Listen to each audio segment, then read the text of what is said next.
Amen and amen and amen. God bless. Praise God, praise God, praise God, praise God. Amen, amen. So, magandang umaga po sa inyo lahat. Tayo po ay nasa first service, ang Life in Christ, no? Sa lahat ng Life in Christ, Life Family, good morning. Amen. God is a God of solution. Amen. Maraming salamat sa lahat. Bagamat very limited po, no? Buti dito sa Laguna ay MGCQ, somewhere in Batangas and Metro Manila ay MCQ. Ay yung iba ibinalik. Kaya ang Diyos ay mabuti. Amen. So magandang umaga sa lahat po na nanonood. Okay, namomonitor po namin. Maraming salamat.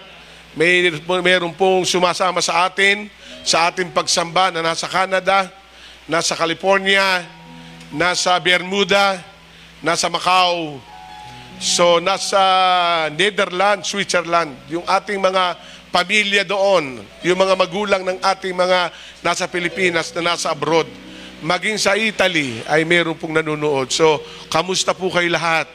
Tandaan po natin, ang Diyos ay buhay. Amen? Okay, today, ngayong umaga, the whole week, ay ito po ang aking pong binabasa. Bossing OJ, paki-post mo yung ating topic. Ayan. Sabi nga po natin, the Potter's House. Okay, salamat, Bossing. Praise God. So yung isa naming media ang tawag si Bossing. Okay, sa inyong mga monitor, makikita po natin dyan, the Potter's House. Medyo dark lang po yan, pero ay maaninag po natin yung image ng isang kamay na hawak-hawak niya ang isang luwad. Sa isang luwad, ang isang napakagandang palayok. Sabi nga natin, potter. So, palayok. Kaya nung ito ibinigay sa akin ng Panginoon, bali, one morning, ugali ko po sa bahay, matapos po ako maglinis sa bakuran, ay ako'y nagpapatugtog doon. Yung lamesa, may speaker po ako sa labas, at bigla pong isa po doon sa folder ng music ay yung Potter's House. Potters, I am the potter, you are the potter, I am the clay. Mold me, amen, break me. So alam nyo, nagrema sa akin ang awit na yon. I am the clay, you are the potter. Kaya matapos pong yon ay, matapos ko yung ginagawa ko, I open my Bible in the book of Jeremiah sapagkat naroon yon, and nagsok po ako doon at grabe po yung ibinigay ng Panginoon. And today, pagsasalu-saluhan natin ito. Amen? Amen. So kung tayo ay nagsasalo-salo sa umaga, tanghali, hapon, ngayon, magpipiesta tayo. Amen. Amen ba? Magpipiesta tayo. No, na kung saan ay pagsasaluhan natin ang salita ng Panginoon. Kung ano bang tawag na sa isang lamesa pagkain? Pastor Rocky? Ha? Boodle fight. Ayan, fight, boodle fight. Pag-aagawan natin yung pagkain. Kasi sabi ng Bible, hindi lamang tayo sa tinapay nabubuhay, kundi sa bawat salita. Kaya ngayon, tayo po'y mag-aaral. Ang sabi po ng Bible, katulad kanina na aking kinote habang tayo sumasamba, ang sabi po dito, dalawang translation ng Bible ang aking binasa at nabuksan ko po yung The Message. The Message translation is very personal ang kanyang wika. Medyo ito ay nahahawig sa NIV, sa New International. And allow me to use this application, this translation sa Message. Ang sabi ng Jeremiah 18:1, the Lord said to me. Sabi nga natin, the Lord said to me. Doon sa ibang translation, ang sabi, this is the word came to Jeremiah from the Lord. Pero ang gagamitin natin itong ikalawa. Ang sabi dito, the Lord said to me. Okay, repeat after me.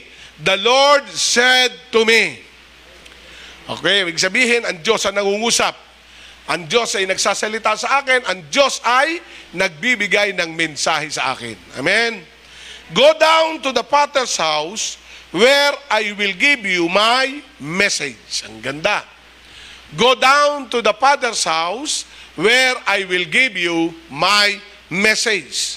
Verse 4, whenever a place of pottery turn out imperfect. Ang sabi diyan. Ang sabi po dito, So I went there and saw the potters working at his will. Ayan, verse 3. Verse 4. Whenever a piece of potter turn out imperfect, he will take the clay into. And the Lord said to me, don't try to do with the people of Israel what the potter did with the clay. You are in my hand, just like the clay in the potter's hand. Alam nyo ba't ito winika ng Panginoon? Bigyan ko kayo ng counting short background ng books.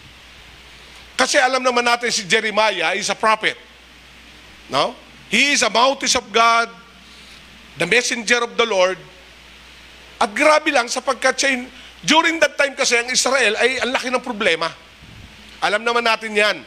Nawala ng sariling identity ang Israel at ito ay nasakop ng Babylon. Amen po ba? Ang ibig sabihin, bilang propeta no si Jeremias ay siya'y nangungusap. Kaya dyan ang sinabi sa Jeremiah 29:11 na after 70 years ng exile, ang sabi ng Bible, I will fulfill my promises. So, tinutupad ng Panginoon. Pero itong chapter 18, ay para ba si Jeremiah naglulumo na. Kulang na lang sabihin ni, abay, parusahan mo na. Amen? Nakuha niyo po ba ako? Para bang nawawala ng pag-asa ang propetang ito. Pero ang Lord ay nangusap sa kanya using this kind of image.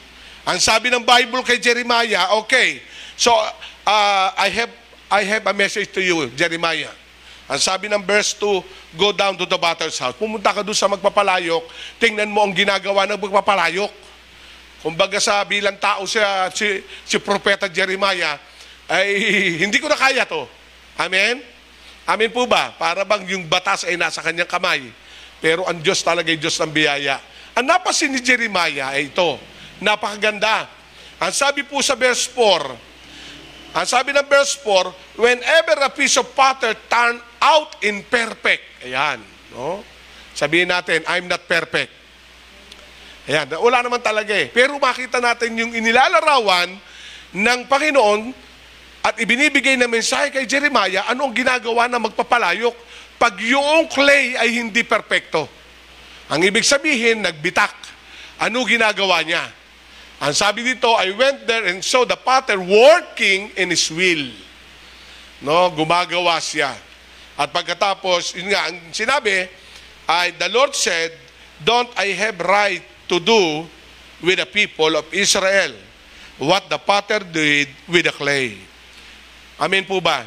At ang strong word be po dito, you are in my hand. Sabi nga natin, we are in the hand of our God. Sabi natin, nasa kamay tayo ng Panginoon. Amen po ba? Dito ko nakita, talagang there is no perfect. Halaga, Diyos. Kasi yung ginagawa, imperfect clay eh. Kasi si Jeremiah para bang perfectionist, dumating ang sandali eh, na yung standard eh. Pero sabi ng Diyos, ay halika nga Jeremiah, maapektuhan ka niyan. Pumunta ka doon sa magpapalayok. Tingnan mo ginagawa. Ay nakita ni Jeremiah. Yung luwad, nakita niya yung patterns, pagkatapos ginagawa. Anong mensahe mo diyan? Hindi ba kayang gawin ko yan sa Israel? Kayo ay nasa aking mga kamay. Amen? And let us go to this. Kaya dito makita natin in my introduction, God used many images to describe His relationship to the people. Our God used many images to describe His relationship to the people. He speak of the shepherd and the sheep relationship. And He speak the husband and wives relationship. And the fathers to his children, just to name a few. Kaya makikita natin, ito ang Diyos. Kung hindi lang siya naggagawa ng pattern mula sa clay, kundi God is a God of relationship. Are you with me? Amen? Mahal tayo ng Panginoon.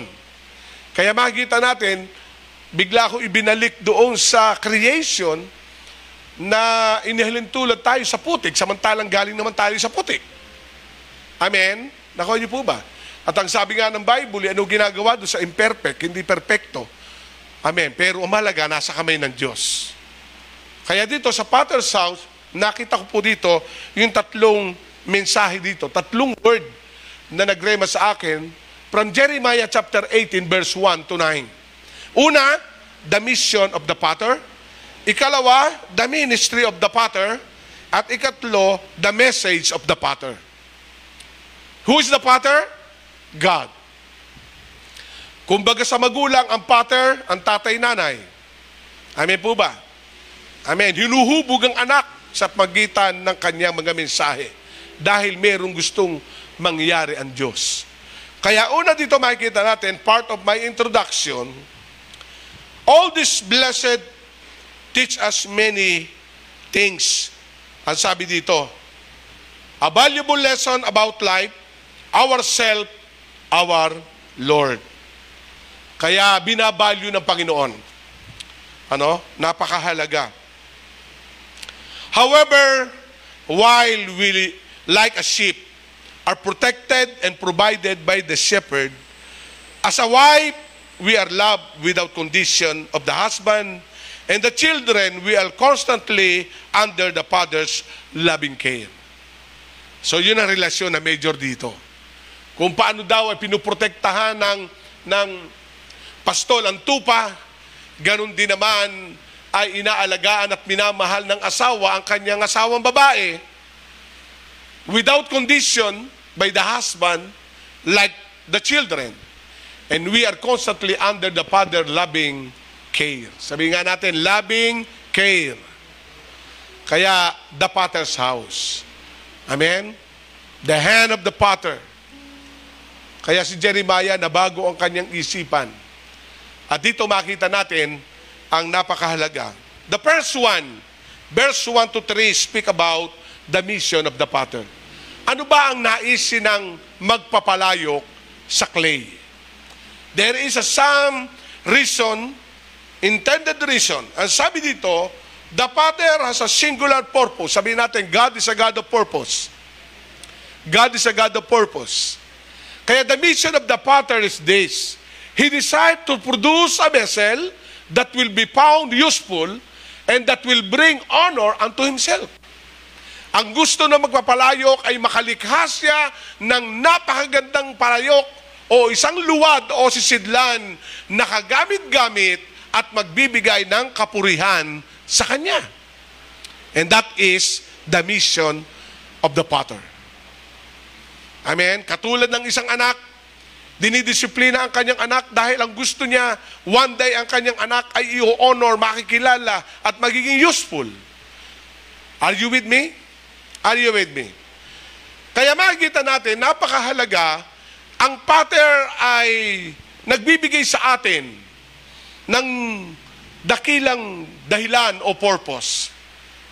At ang pater na ito, walang iba kundi ang Diyos na nakilala natin. Amen? Lahat tayo galing sa clay. At alam nyo, when I research saan ba kinukuha yung clay na yan, hindi pala yung clay na makikita rito. No? Ang clay pa lang yan ay yung wala ng pakinabang na tumigas na. Nakuha niyo po ba ako? Amen. Sabi ko, ba? Ay grabe naman. Yes. Ang gusto ng pater, yung putik na wala ng solusyon, walang pakinabang, upang maging pakinabang. Amen po ba? Sabihin mo, ikaw ba yon? Kasi minsan tingin natin sa ating sarili, ako, mahihina ako. May makasalanan ako. Hindi ako lugod-lugod sa Diyos. Pero hindi mo alam, yaan ang gustong gawing pater ng Panginoon. Naparito ang Panginoon. Hindi lamang para sa mabubuti. Kaya in the Father's house, makikita po natin, what is the mission of the Father? The very mission of the Father, as sabi diyan sa ating word, He desire to produce vessel that will be found useful and that will bring honor unto Himself. Kaya tayo walang magagawa kung tayo hiwalay sa Diyos. Amen? Amen. At huwag mong sisisihin, titingnan ang iyong kahinaan, ang iyong unworthiness dahil ikaw ay putik. Pero alam mo, pag ikay nasa kamay na magpapalayok, ikaw ay magbibigay ng dangal sa kanyang pangalan. Amen? Palapakan natin ang Panginoon. This intended also the peace He manufacture are the peace that will bring use to Himself and to other. Siya mismo yung lililok at ayon sa disenyo na magpapalayok. Kaya walang karapatan ang clay na magsabi sa potter, ang gusto ko lang ay kupita. Amen. Ang gusto mo likhain mo sa akin ni paso. Ayan, praise God. Amen. Ang gawin mo sa akin ni ganito. Kaya makita natin, ang mahalaga, nasa kamay tayo ng Diyos. Anuman ang kahihinatnan ng paglikha, magbibigay ito ng kaluwalhatian sa iyo, Diyos. To the Father. Kaya mga kapatid, napakahalaga. This is God's intention. Very well sa atin. His intention is, He excel in taking old, worthless clay and transforming it by His grace into a vessel of honor and glory. He take those things that are the outcouring of all things. Kaya yung kahalagahan ito, napakahalaga. Amen? Napakahalaga nun. Kaya yung ingredient, makikita natin, ay narito. Ang sabi po dito in my research, letter B, the ingredient. Ang intent ng potters ay magbigay ng dangal sa kanya, magamit, useful. Pero tingnan natin yung ingredient, what is the mission? Ang ganda po eh. In order to accomplish the lofty goal, the potter must work with materials that leave much to be desired. The condition of the clay is found is, ang sabi dito, in other word, the clay, it is taken from the ground is worthless. Naghahanap ang potter ng lugar na worthless. At yung pala, yung ba yung tumigas na lupa? Nakuha nyo? Ang ibig sabihin, nabasa na siya at pagkatapos naging tigang na, tumigas na. Yung pala ang napakagandang gawing potter. Pot. Nakuha nyo po ba? Amen? Yung bang talagang isinusuka ka ng mundo na para bang wala ka ng kabutihan, pero hindi mo alam, nung ikay hawakan na magpapalayok, nagbigay ka ng dangal sa Diyos. Yung pala yung ingredient, hindi lang basta-basta pala kumukuha ang potter ng clay sa tabi-tabi. Ang hinahanap nito talaga ay yung lugar, ground, na tumigas na. At pagkatapos, worthless pa ang sabi ng Bible, at ang sabi niya, ito ang gagawin ko. Amen po ba? Kaya yun ang nasa isipan ni Jeremiah. Ang sabi niya, Panginoon, ginawa ko na ang lahat. Hanggang sa ako, si Jeremiah nga, sa pagsasalita sa mga hari, during that time, sa mga mamamayan, pinagalitan na siya. Alam niyo, ginawa kay Jeremiah, itinali. At pagkatapos, nakatiwarik. Tama ba ako? Nakatiwarik.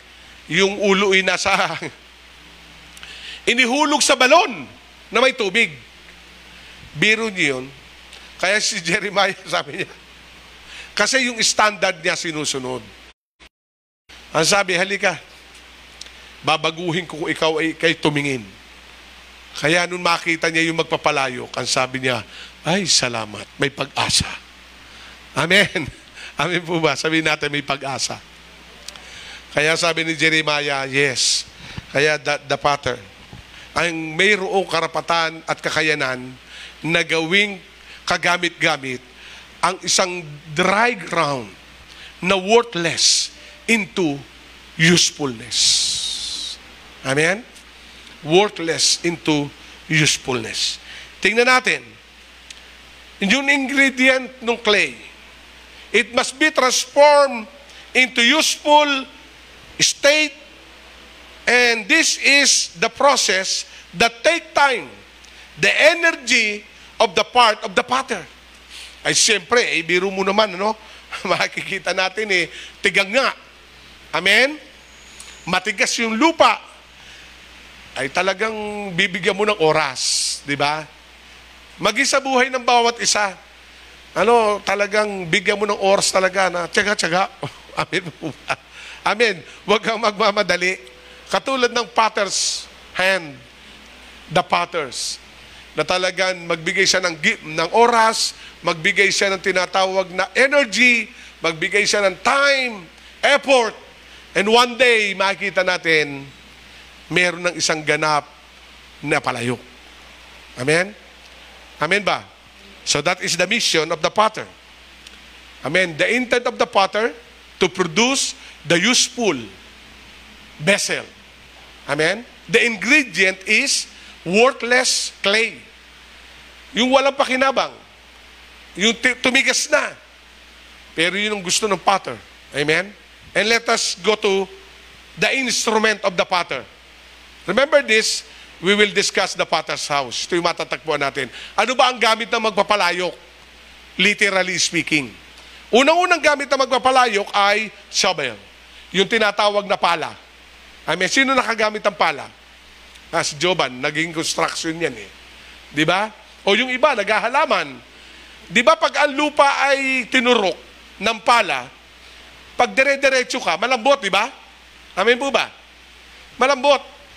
Pero pag makikita natin, pag sobrang tigas, ay talaga kailangan mo ng effort. Are you with me? Amen. Kaya makita natin dyan, ang napakahalagang instrument. Unang-una ay yung pala. Ikalawa ay yung mallet. Yung goma na parang martilyo yan. No? Na pinupukpok. No?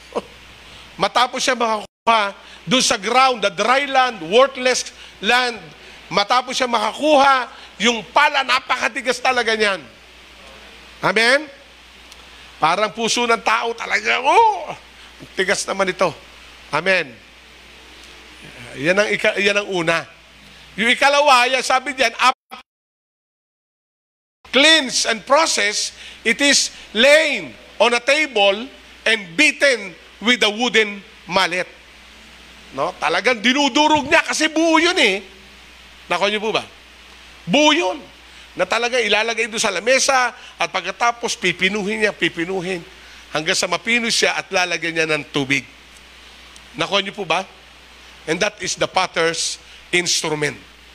Because the mission of the potter is to produce the useful vessel. Amen. Gusto niya pinong-pino. Yung tinatawag na dry ground, dry clay, no? Talagang ito'y parang bato na kanyang dudurugin at pinipino. Amen. Kaya makikita natin, yung proseso ng potter ay iba Hindi lang basta-basta. Nakuha niyo ba? Kaya pag pinailagay po doon sa lamesa, dudurugin ito ng pinong-pino, hanggang sa walang makitang buo-buo ito at patuloy niya nang lalagay sa luwad. Amen. The second instrument ay yung wheels. Ano ba yung wheels? Ako'y nakakita po dyan ako'y nakapunta ng Bigan. A years ago, ako po ay nagkasal sa Bigan. Naging speaker ako anniversary sa Ilocos Sur. Malayo. At Sunday service, ako po ay pinagturo ng Sunday service doon sa Bigan. Siyempre, bago kami doon, kami ni Mrs., may karitela, inikot yung karitela, at dinala kami doon sa kilalang gawaan ng palayok. Kung sino yung nakapunta ng Bigan, sigurado nakapunta kayo doon. At nakita ko po yung wheel. Umiikot itong bato. Inilalagay doon yung lupa na nadurog na mayroon na pong naging ganap na clay o putik. Ilalagay doon yun. Amen? At makikita natin yung wheel na umiikot lang. At pag ikot noon, hahawakan na noong hand ng potter yung clay. Ipakibalik yung clay, yung picture. Ini-explain ko lang sa inyo before I go to my strong points today. Ayan. Yan ay nasa luwad. Will. Hawak niya na yan. At kailangan, yung clay ay nasa sentro ng will. Amen? Kasi pag nasa tabi, ibabato yun sa labas. Pag umiikot. Nako niyo ba? Kasi yung will, pantay lang yan eh. Pag inilagay po yung clay doon sa tabi, pag ikot niyan, ibabato lang palabas. Bakit? Wala sa sentro. Wala sa gitna. Are you with me? So, ganon ang clay. Pag yung po ilalagay ng pattern sa gitna, at pag yun yung imikot, tama-tama, simple-simple, idadampi lang ang kamay ng pattern doon sa clay at umiikot. At ang pinang-iikot, hindi po makina, yung paa. Kaya kailangan ng effort. Nako nyo? Amen? Hindi po yung, kasi dalawang kamay niya po yung nakalagay eh. So, ang paa nagpapaikot noon. Haba yan, ganyan. Nako nyo po ba ako? Kaya, pag napagod ang kaliwa, kanan naman. Are you with me? Kaya napakahalaga, yung nasa gitna ng kalooban ng Panginoon. As a clay, we need to put ourselves into the center of God's will. Sabi natin, God's will. Ganon ang isang clay, isang putik, o tayo, in other word, na ating inilagay ng Diyos bilang siyang pattern. At ang Lord ay nag-e-effort, ginagamit niya ang lahat. Ang mahalaga lang ay ito, anak, lumagay ka sa sentro ng kalooban ko, ako na bahala sa iyo, huhugisan na kita. Amen? Pag tayo napalihis sa Kanya doon sa sentro ng will, ay yung mismo pag-ikot noon, biglang mawawala yung clay, hahagis yun. O kaya naman tatabi, o hindi magiging maganda ikot ng will. So ang gagawin po ng pattern, ilalagay muli, i-stop, at ilalagay muli yung clay sa gitna ng will, at pagkatapos ay paiikutin uli. Are you with me? Kaya napakahalaga yung pattern influence. The pattern's energy to create and manufacture one useful vessel. Mula po doon sa pagkuha niya at paghanak ng dry land, worthless land, at pagkatapos niyang napala, dudurugin ito, at pagkatapos ay kanyang ilalagay doon sa will.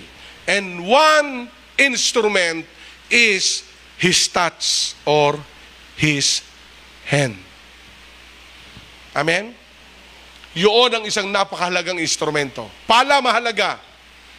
Ano? Amen po ba? Mallet is mahalaga. Yung pong martilyong malaki na gawa sa goma po yan eh. Dinudurog. Mahalaga yun. Yung will ay mahalaga din to create the useful vessel. Good vessel. Pero ang isang napakahalaga na personal ay yung potter's hand. Kaya nga sabi ng Diyos kay Jeremiah, kayo ay parang mga clay o putik na nasa aking mga kamay. Amen? Kaya ang buhay natin nasa kamay ng Diyos. Huwag tayong mag-alala. Amen? Huwag tayong mag-alala. Ang tao ganun.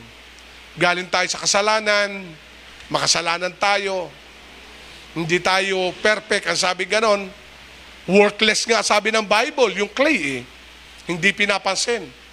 Pero yun ang gustong-gustong ng pattern. Dahil yung katigasan nito, at pag itiniproseso, kanyang pananampalataya at magiging useful siya pag siya ay nagawang isang sisidlan. Amen? Useful vessel. Give honoring to God. Amen? Kaya sabi ng Diyos kay Jeremiah, yaan ang Israel. Kaya, give time for Israel. Give time to somebody. Give time to other people. And when the Lord spoke to me from this passage, Lord, thank you. Even me as a clay, is under the care of your hand. Patuloy mo pa rin nilililok. Amen? Patuloy mo pa rin hinuhubugan at patuloy nililikha upang higit na kagamit-gamit ang bawat isa. Pag nawawala sa kanyang kalooban, nalilihis, ilalagay muli ng potter sa gitna yung clay at kanyang paiikutin ng wheel at patuloy niya huhugisan hanggang sa makalikha ng isang sisidlan. Amen? Kaya let us place ourselves into the hands of the potter. Another one, and let us go to this. The first one is the mission of the potter. Sabihin nga natin, the mission of the potter. Yan ang gusto ng potter. To have a useful vessel. The ingredient, the clay, especially, yung pala, yung mallet, yung wheel. And the last one is his hand. Makalilikha na siya. And what is the ministry of the potter? Ang sabi ng Bible dito sa verse 4 ng Jeremiah 18, tingnan po natin ang Jeremiah chapter 18 verse 4. Let us go to this verse. No? But, ang sabi po ng verse 4, wherever the piece of pottery turn out imperfect, he will take the clay and make it into something else. Pag nakita niya, yung tinatawag na putik ay nabasag, nagkalamat. So makikita natin doon yung dahilan at kaya niyang gawin. Isinasama muli ito doon sa karamihan. Are you with me? Oh, listen to this. Ulitin ko. In the Father's hand, pag yung pong vessel ay naging imperfect, the word imperfect ay nagkaproblema. Amen? Nagkaproblema. Hindi niya ito ibinubukod. Isinasama muli ito sa karamihan sapagkat mas madaling gawin at masahin ng putik kung marami. Hindi ito ibinubukod. Ang ginagawa po ng pottery, inilalagay muli ito doon sa halo ng mga putik. In other words, hindi niya i-isolate ang kanyang sarili sa karamihan. Amen? Nakuha niyo po ba? Sapagkat siya isang sangkap ng isang masa. Isa siyang sangkap ng karamihan na kailangan din ng bawat isa upang makabuo ng useful vessel. Nakuha niyo po ba?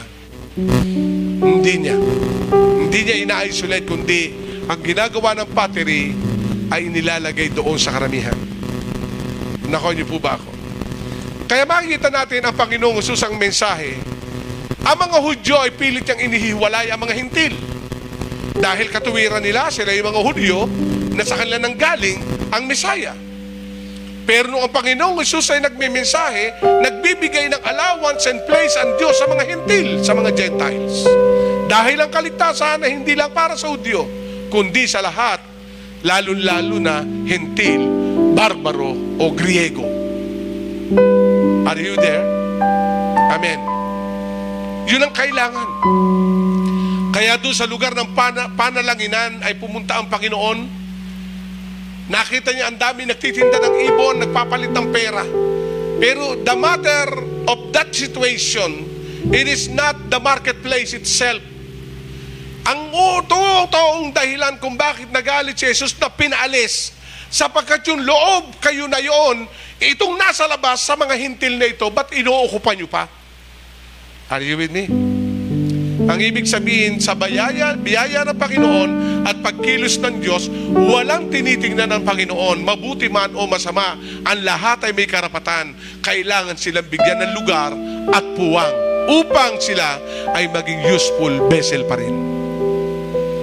Are you with me? Ang sagot ay hindi siya ihiwalay, kundi isasama. Nakuha niyo po ba ako? Kasi nangyari sa akin niya personally. Yung my first 2 years in my life as a Christian, nagwo-work pa ako noon. Dinala ako ng kumpanya ng San Miguel sa Cebu. Ang dahilan naman, kasi ako presidente ng Union. Inihiwalay ako doon sa mga tao.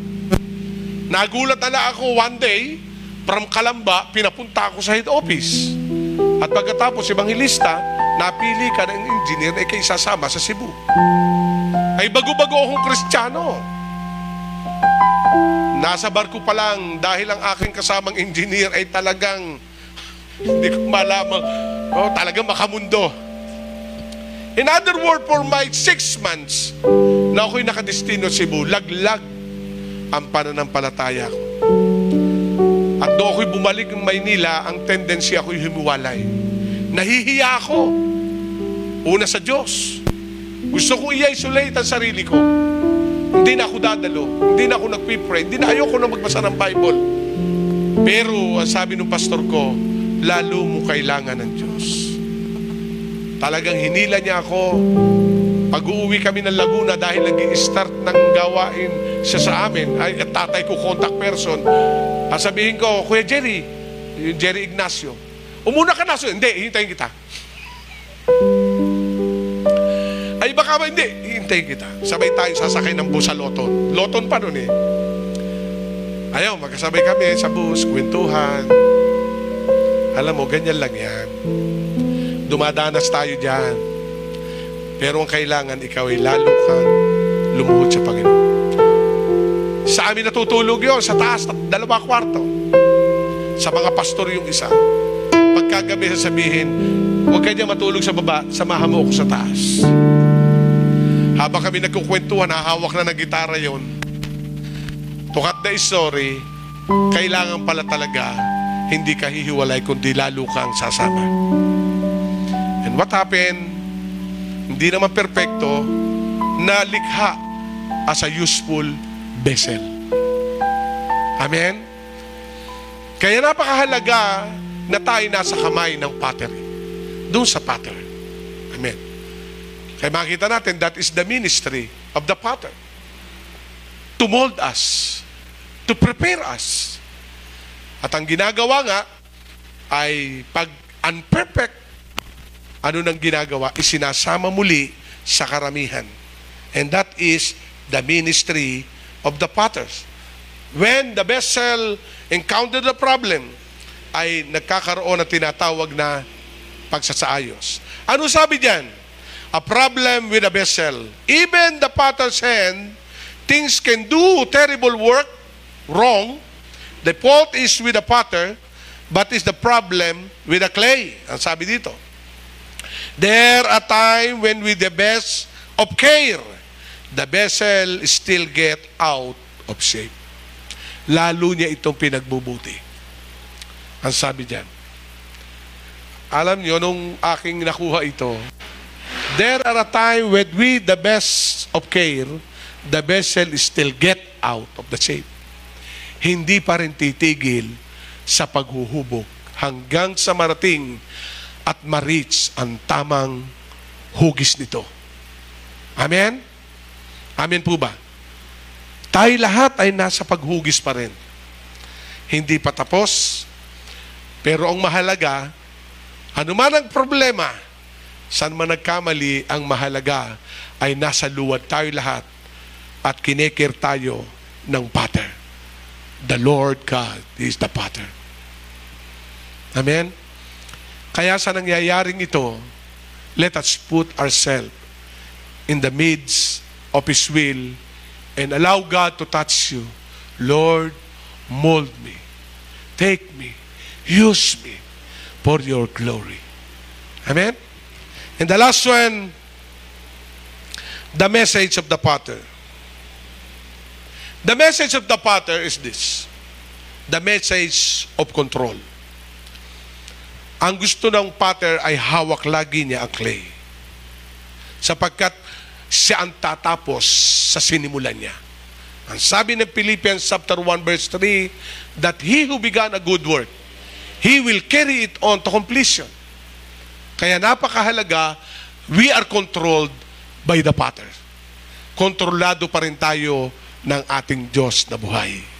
Amen? Amen ba? That is the message of the Potter. The Potter need to control everyone according to verse 6. The Potter are absolutely control over what become of the clay. It is in His hand, and He makes it of it what He desire. And that is the message. Sabihin natin, kontrolado ako ng Panginoon.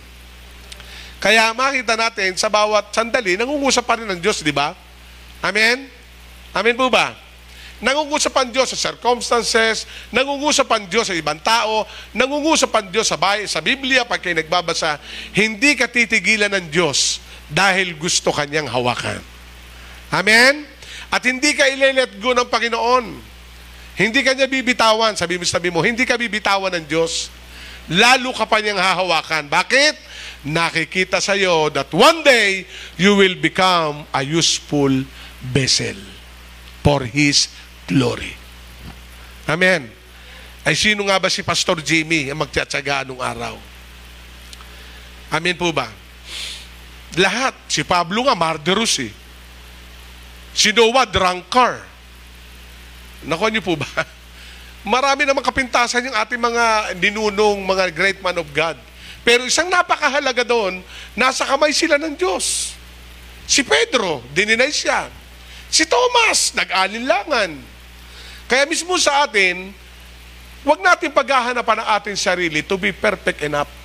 Dahil ang Diyos ay hindi pa tapos sa bawat isa. Ang mahalaga, nasa kamay tayo ng magpapalayok. Amen. Hindi ka ililagko, hindi ka malilimutan ng Panginoon. Pag ikay medyo lumalayo, halika dito, balik ka dito. Nakuha niyo mo ba? Amen. I mean, nangyari, ilang beses ako, dito, Amen po ba? Kasi biro mo, worthless tayo nung araw eh. Pero ngayon, naging usefulness.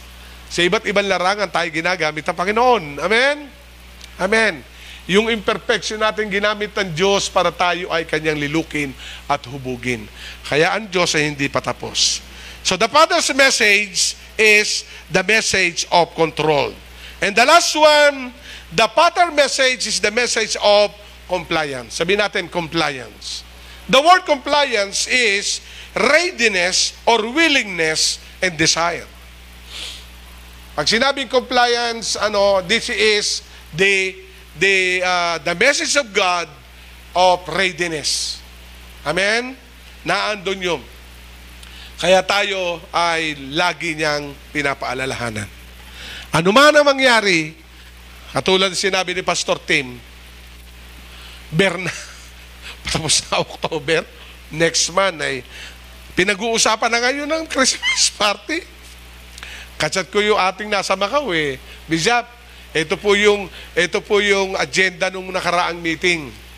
Ito po na pagkasunduan. Approve po ba sa inyo to? Ano ba ito? Sabi ko. Ay, yan po yung Christmas party. Sa Scott. Meron ba Scott Hotel? Sa Makati, di ba? Yung pinag-checkan natin. Scott ba yan? Scott. Scott. Oh, doon sila mag-Christmas party. Nakuha niyo mo ba ako? Amen? So, minsan kasi, na makita natin, nga, ang bilis ng araw eh. Kaya ang mensahe doon ay huwag kang mainip. God is moving. Amen? Nasa kamay ka ng Diyos. Nabigo ka man dito. Ang mahalaga ng Diyos. Sino nga ba yung naka-invento ng kuryente? Si Thomas Edison? Thousand of failure ang nangyari kay Thomas.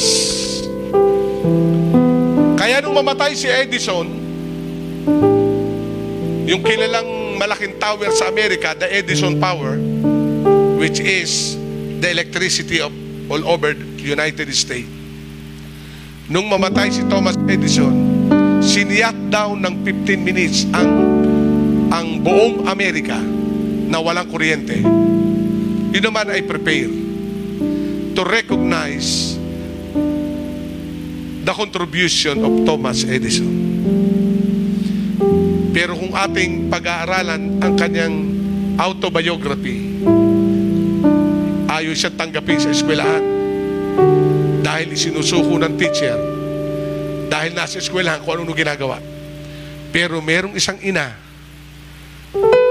na kumalinga, parang isang pattern na ang tingin ng maraming tao kay Thomas Edison ay hindi useful, worthless.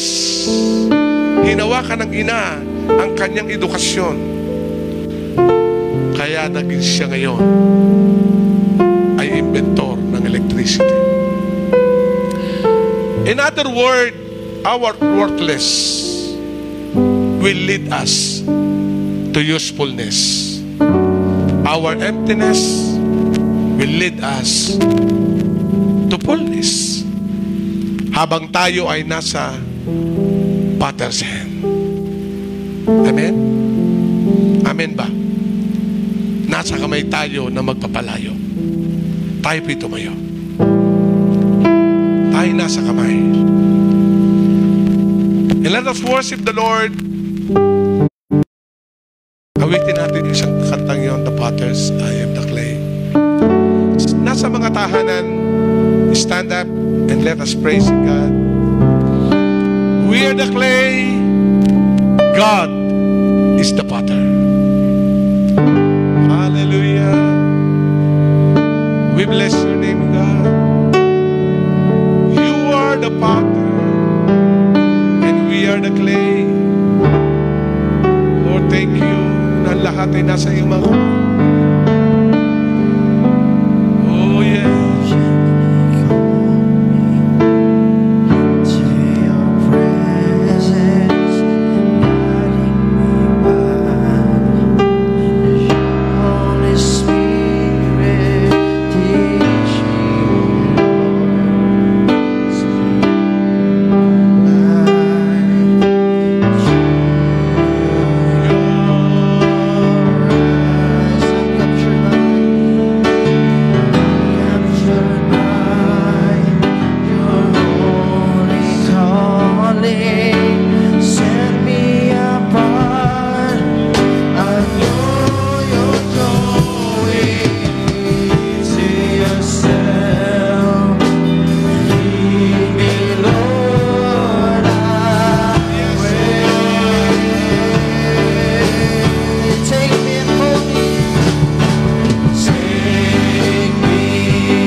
Salamat dakilang Diyos sa umagang ito.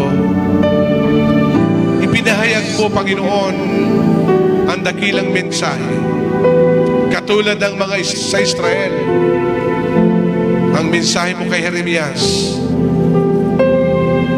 na ang bayan ng Israel ay nasa kamay niya, katulad ng isang magpapalayo,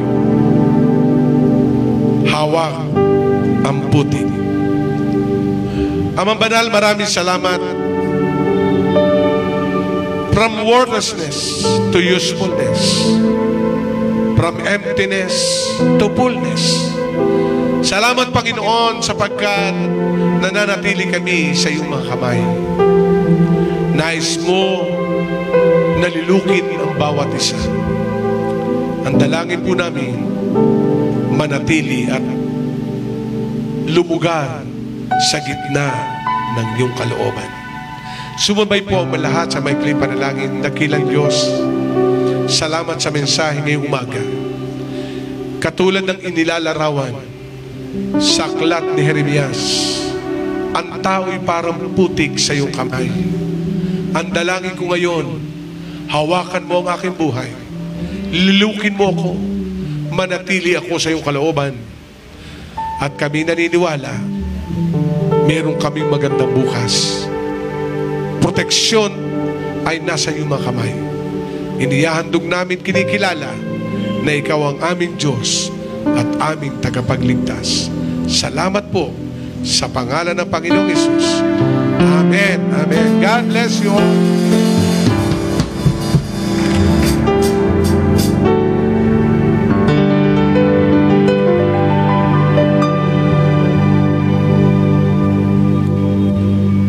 Amen. Yan. So, sabihin nga po natin, ang Diyos ay sapat. Ang Diyos ay tapat. Provider ang aking Diyos. Healer ang aking Diyos. Amen. Pater ko ang Diyos. Amen. Naniniwala po tayo na ang ating pong knowledge sa pagkakilala sa Panginoon at yung ating pag-acknowledge sa Kanya, yung po yung magdedetermine ng ating level ng obedience. Amen po ba? Naniniwala po ba kayo doon? Na depende po yun. Amen po ba? Kunwari po, dun sa mga New Testament po, di ba, yung mga yung mga Pariseyo, kaya po hindi sila sumunod sa Panginoon kasi hindi nila ina-acknowledge. Amen po ba? Tsaka wala silang knowledge kung sino talaga si Lord Jesus. Amen po ba? Ang akala talaga nila si Lord, ang Panginoon ay magagaling sa heaven, ganan. Doon bababa. Amen po ba? Kaya hindi nila sinusunod. Pero on the other hand naman po, makikita po natin doon yung pong mga disciples ng Lord, yung 12 disciples. They know Jesus more. Talagang deep ang kanila pong pagkakakilala sa Panginoon. Kaya even to the point of death, kanila pong sinusunod. Amen po ba? Bakit ko po sinasabing gano'n na nagsisimula po yun sa pagkakakilala natin sa Panginoon dun sa way na ina-acknowledge natin. Kasi po, di ba po ito pong ating pong pagbibigay, ito po isang command ng Panginoon, instruction po, at talagang kailangan ng obedience. Pag po hindi natin kinikilala o kilala ang Diyos natin for who He really is, talaga pong mahihirapan tayong mag-obey. Amen, mahihirapan po tayong magbigay. Amen po. Niniwala po tayo na tayo po ay Christians, kaya po tayo ay sumusunod, kaya po tayo ay nagbibigay.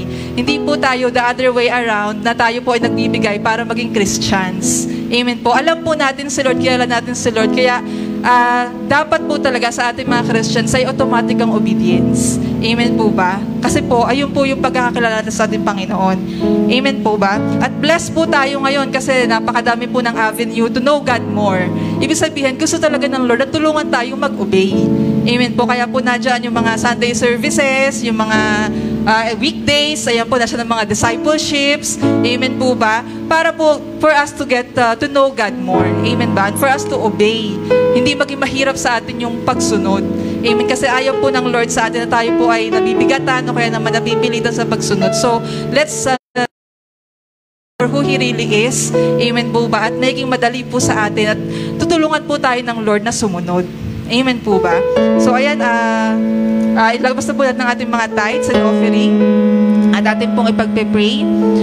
Sige, pray po tayo. Lord, salamat Panginoon dahil ngayon nalaman namin, God, yung Ikaw yung aming Pater, Panginoon. Ikaw yung patuloy na umaabot, Lord, nagpa-process sa amin, Panginoon, patuloy na gumagabay, Lord, sa amin, Panginoon. And Lord, we know and we are very grateful, Panginoon, Lord, sa lahat ng ginagawa mo sa amin, Panginoon. Truly, Panginoon, Lord, yung knowledge of who you are, Panginoon, sa amin, and nagmo-move sa amin to obey you, Panginoon, Lord. Because you deserve it all, Panginoon. You deserve all our praise and worship and our obedience, Panginoon. Lord, I pray, God, sa bawat isa na may magbibigay, Panginoon, Lord, ng kanilang tithes and offering, Panginoon, that you continue to bless them, Panginoon. You continue, God, to reveal yourself to them, Panginoon, even to those na wala pang kakayanan, Panginoon. Lord, you continue, God, to provide for them, Panginoon, and guide them, Lord, so that they will know you more and more po, Panginoon.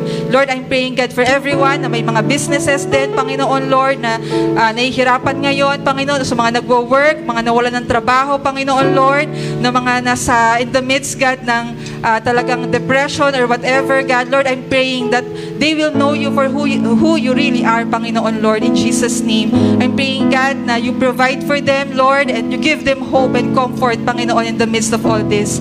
Lord, maraming pong salamat sa lahat. Patuloy kang maitaas sa lahat ng aming ginagawa, Panginoon. Walang ibang makita o makredit, Panginoon, Lord, sa aming mga ginagawang obedience, Panginoon, Lord, kundi ikaw lang maitaas, Panginoong Jesus.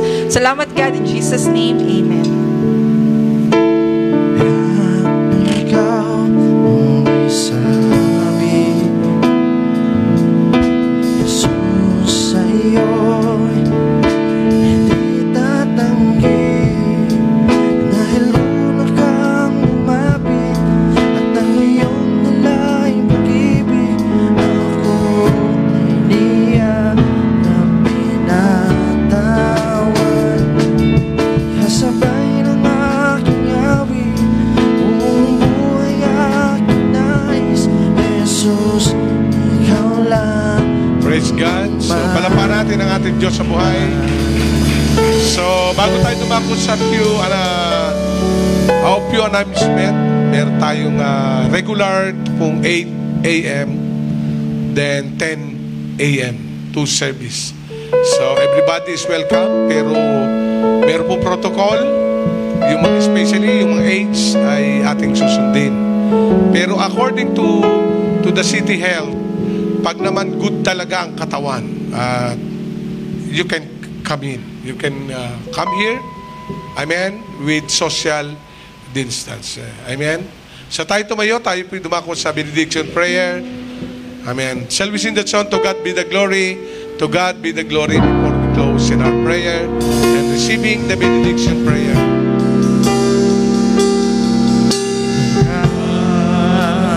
Be the glory, to God be the glory, to God be the glory for the things He has done. with His blood, He has saved me. He has saved me. With His power, He has raised He me. has raised God be the glory for the things He has done. Dakilang Diyos, kami nagpapasalamat for your protection.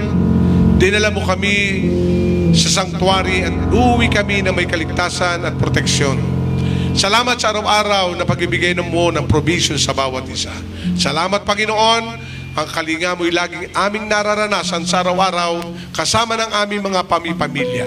Panginoon, sa aming pag-uingatan mo po kami at sumaamin ang pag-ibig ng Diyos Ama, pagkapala ng Diyos Anak, at ang pag-ibisa ng Santong Espiritu, ang lahat ay magsabi ng Amen. God bless you all.